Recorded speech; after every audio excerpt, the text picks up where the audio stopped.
Hola, ¿qué tal? Decía Antonio Machado, allá por el primer tercio del siglo XX, tu verdad, no, la verdad, y ven conmigo a buscarla, la tuya guárdatela. Esto lo decía, como les comentaba, hace ya prácticamente un siglo. Y parece que son unas palabras escritas para hoy, porque todos hemos escuchado muchas veces aquella frase de eso será tu verdad, mi verdad es no sé cuántos, la verdad no existe. Realmente se están confundiendo dos términos, verdad y opinión, porque una cosa es la verdad y otra cosa es la opinión. Por ejemplo, 2 más 2 son 4.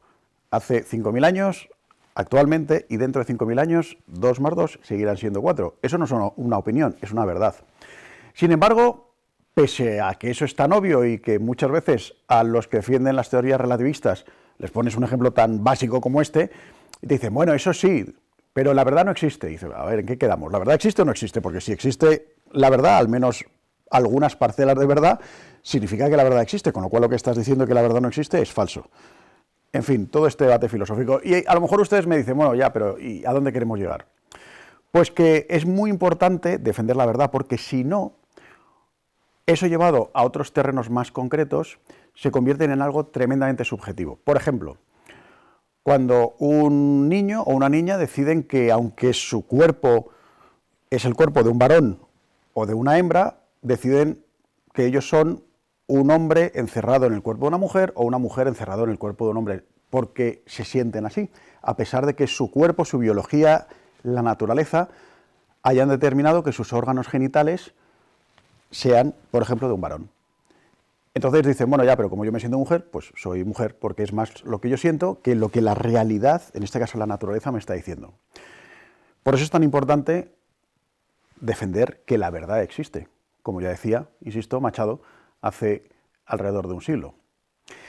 Y aquí tenemos un filósofo anglosajón que nos explica, van a ver con qué claridad de ideas y que de modo tan sencillo, tan claro, tan básico y tan irrefutable, que la verdad existe y que es importante defender la verdad y cargarnos de argumentos para cuando nos digan todo aquello de la verdad no existe, todo es relativo, todo depende del color con el que se mire y todo ese tipo de cosas. Vean este vídeo que les va a aclarar muchísimas ideas.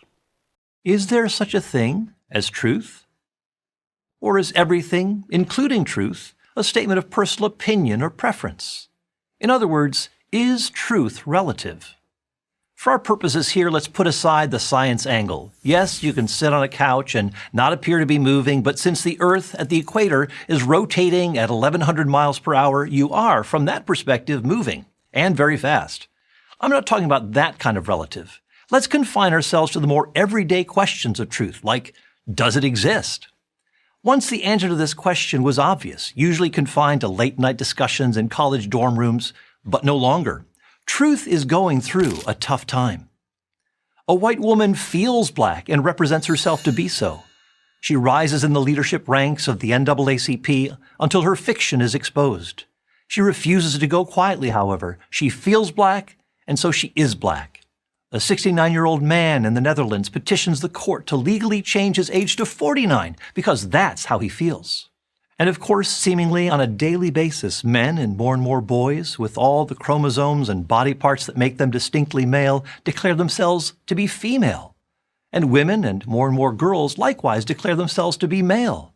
They feel they're one sex or the other, therefore they are that sex, and we must accept that regardless of what the truth is. In a viral video, a 5'9" American Caucasian male asks students at the University of Washington to acknowledge that he's Chinese or 6'5" or a woman. Some hesitate, but no one will tell him what he's saying is not true, that he's not what he says he is. That would be mean and intolerant. This true for you but not for me relativism is disconcerting because it requires the acceptance of obvious contradictions, denial of reality, and common sense. Rather than adjusting our lives to the truth has to adjust itself to us. But it's very difficult to live this way, not to mention it being highly impractical. We rely on mind-independent, universal truths in order to think clearly, to navigate life. Otherwise, we quickly get lost. There must be some things that just are, things that are true.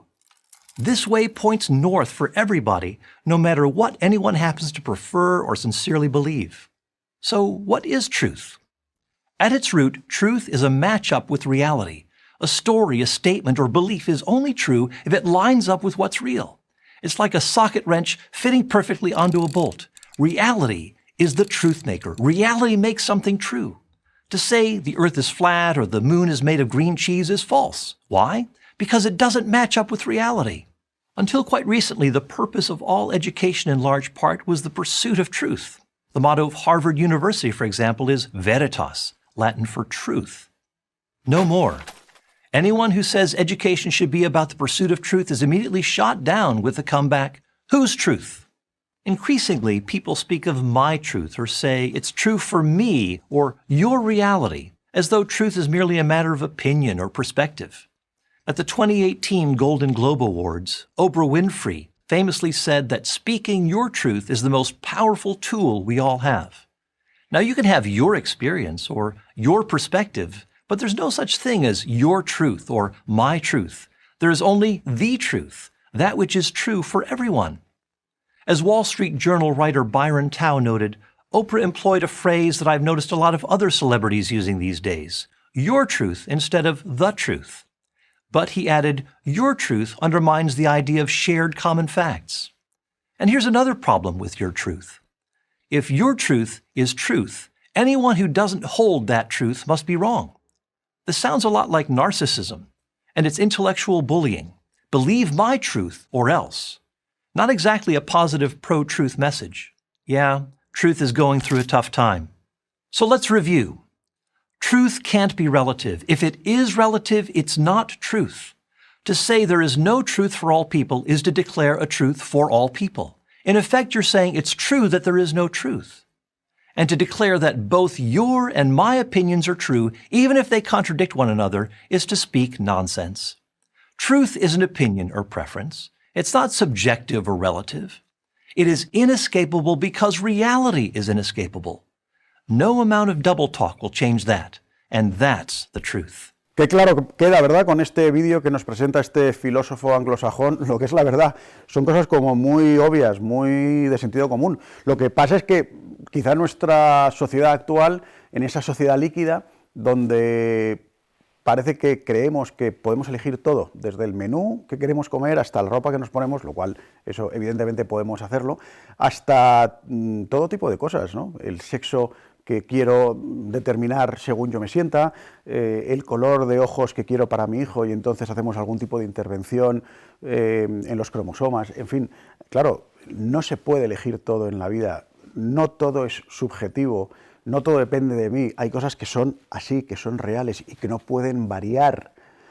Lo que pasa es que quizá nuestra sociedad, nuestra civilización, que quizá adolezca un poco de ese infantilismo, de ese capricho de querer elegir todo, de hacer lo que le apetece, no se quiere enfrentar a la realidad. Y como ha explicado muy bien este filósofo, la verdad es sujetarse a la realidad. No aceptar la realidad es vivir en un mundo irreal, por lo tanto vivir en una mentira. ¿Y eso a qué te lleva al final? A una vida rota. En fin, espero que con estos vídeos que les presentamos aquí en Creo TV y en Crónica de hoy, nos sirva para darnos argumentos de esperanza, porque muchas veces lo que escuchamos por ahí son bombardeos de ideas negativas, de ideas tóxicas. Ojalá que, como les digo, este vídeo y otros que les presentamos aquí en Creo TV les sirvan para darles argumentos. Les espero en el próximo programa de Crónica de hoy.